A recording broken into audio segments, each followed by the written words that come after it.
Olá, caríssimo telespectador da Rede Século XXI, que bom encontrá-lo sintonizado nesta TV Católica Apostólica Romana. Domingo, final de tarde, dia do Senhor, começo de mais uma semana.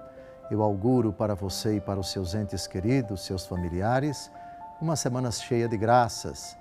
E nos próximos 30 minutos, quem sabe, Deus vai lhe falar muito nesse 11º encontro que o programa Luz da Vida dedica ao tema do juízo, um dos 4 novíssimos. Novíssimos são as últimas realidades que vão acontecer após a nossa aventura humana aqui na Terra. Morte, juízo, inferno e paraíso.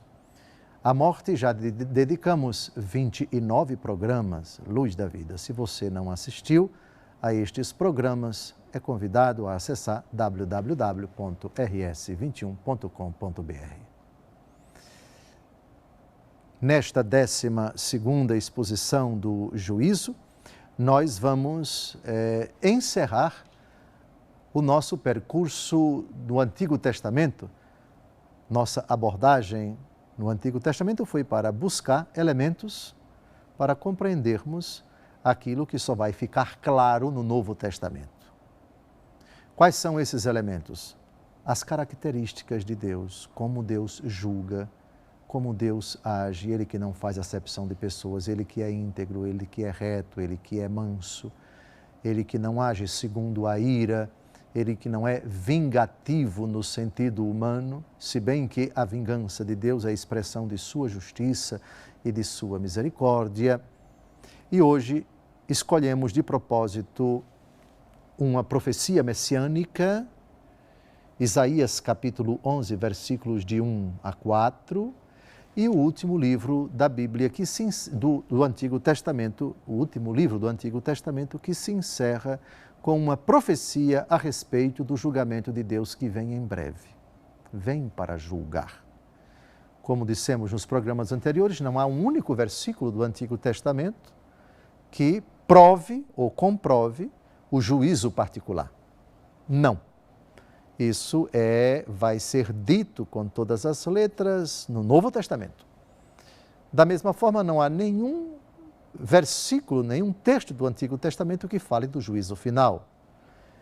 Isso vai ser revelado por nosso Senhor Jesus Cristo no capítulo 25 do Evangelho segundo Mateus. Até agora, abordamos apenas textos do Antigo Testamento. Esses dois serão os últimos, ou seja, esse 11º programa é um marco divisor. Com ele se encerra a abordagem, a investigação de textos do Antigo Testamento sobre o julgamento. E como disse, vamos logo ao famosíssimo texto a respeito do Messias, o reino do Messias, uma das profecias messiânicas mais lidas para nós cristãos. Ela é imprescindível. Ela fala dos dons do Espírito Santo que habitarão no Messias. Ela fala também da forma como o Messias vai julgar todos os homens. Com a palavra, o profeta Isaías, capítulo 11, versículos de 1 a 5. Um renovo sairá do tronco de Jessé, e um rebento brotará de suas raízes. Sobre ele repousará o Espírito do Senhor, Espírito de sabedoria e de entendimento, Espírito de prudência e de coragem, Espírito de ciência e de temor do Senhor. Sua alegria se encontrará no temor do Senhor. Agora vem o que interessa. Ele não julgará pelas aparências e não decidirá pelo que ouvir dizer, mas julgará os fracos com equidade, fará justiça aos pobres da terra, ferirá o homem impetuoso com uma sentença de sua boca, e com o sopro dos seus lábios fará morrer o ímpio. A justiça será como o cinto de seus rins, e a lealdade circundará seus flancos. É óbvio que esse é um dos textos mais lidos pelos cristãos no Antigo Testamento.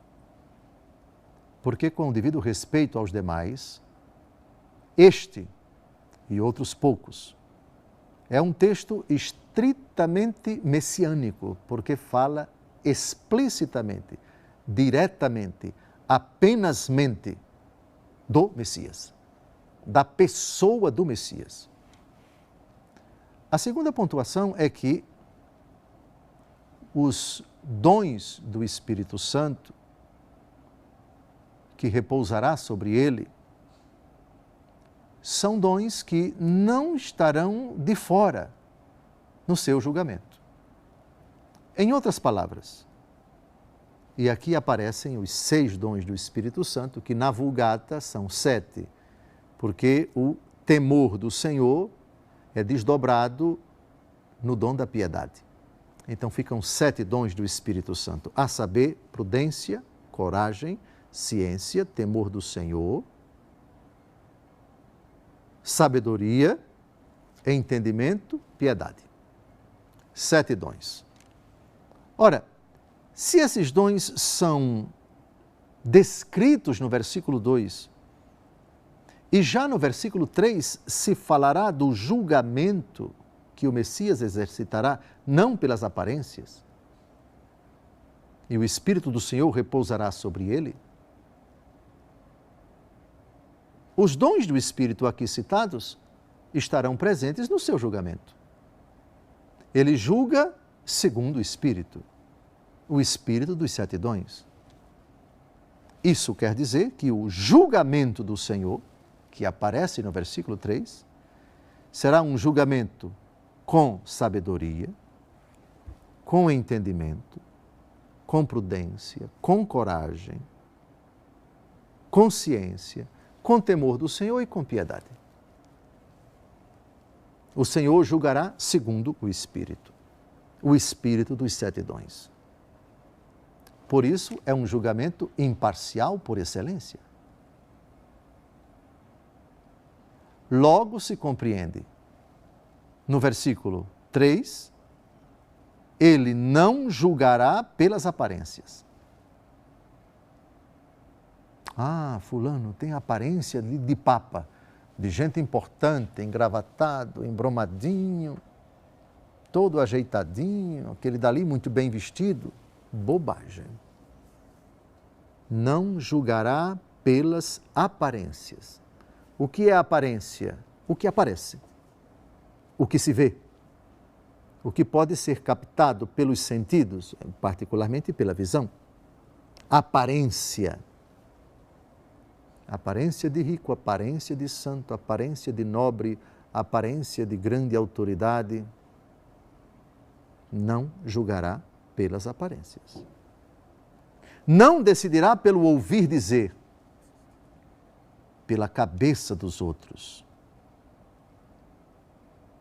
pelo comentário dos outros, pelo que os outros dizem. A rua está cheia. A internet está bombando, dizendo coisas horrorosas contra ele, ou coisas boas a respeito dele. Os juízos dos homens, os comentários dos homens, o que os homens forjam, o que os homens escrevem, o que os homens comentam, pouco ligando. Deus não leva em conta isso. Isso me faz lembrar, quem se recorda de Santa Joana d'Arc, uma das 7 padroeiras da França, um dos 7 padroeiros, perdão, porque existe também, São Dionísio, Saint-Denis, primeiro bispo de Paris, é padroeiro da França. Santa Joana d'Arc também. Foi tratada como herege, como bruxa, foi queimada na fogueira. Na mente dos seus inimigos, bruxa. A fama que se espalhou, mulher que mexia com coisas ocultas, herege. 25 anos depois de sua morte, a Igreja declara nulo o processo que a condenou à fogueira. E hoje é santa, canonizada, beatificada no final do século XX, XIX e início do século XX, beatificação e canonização. E quantas pessoas que tiveram sua vida desmoralizada, chafurdada na lama, vítima de calúnia, de injúria, de difamação, estragaram sua vida, passaram para a história como gente de má índole, como gente perversa, mas no julgamento de Deus,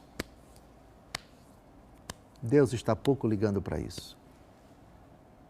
Às vezes pode acontecer que aquilo que a história, os livros de história, as reportagens, as pesquisas, as investigações, digam toda a verdade, ou parte da verdade, ou alguns elementos de verdade, mas também é possível que tudo aquilo seja de fato uma grande mentira. Um santo que foi perseguido pelos seus inimigos, que espalharam coisas terríveis, mentirosas, inimagináveis, que eles jamais disseram ou fizeram, não decidirá pelo que ouvi dizer. O povo diz, a rua está cheia, todo mundo fala. E olha, a voz do povo é a voz de Deus. Eu já disse o que eu penso sobre esse ditado, a voz do povo é a voz de Deus.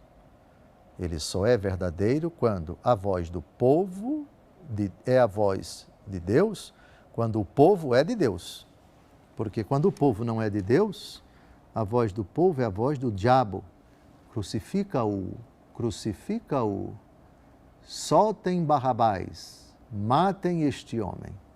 Quem foi que disse isso? O povo. Ele não decidirá por ouvir dizer. Não julgará pelas aparências. Que frase bombástica. Fará justiça aos pobres da terra. Ferirá o homem impetuoso com a sentença de sua boca. E com o sopro dos seus lábios fará morrer o ímpio. Fracos, com equidade, com magnanimidade, com brandura. E com os fortes vai ser implacável, vai ser duro e virá um castigo para aqueles que não corresponderam à responsabilidade que receberam da parte de Deus. Não saia daí. Terminamos o primeiro bloco. No segundo bloco, continuaremos já com o profeta Malaquias, o último texto do Antigo Testamento, para que no próximo programa comecemos a investigação do Novo Testamento. Até logo mais. A gente se vê daqui a pouco.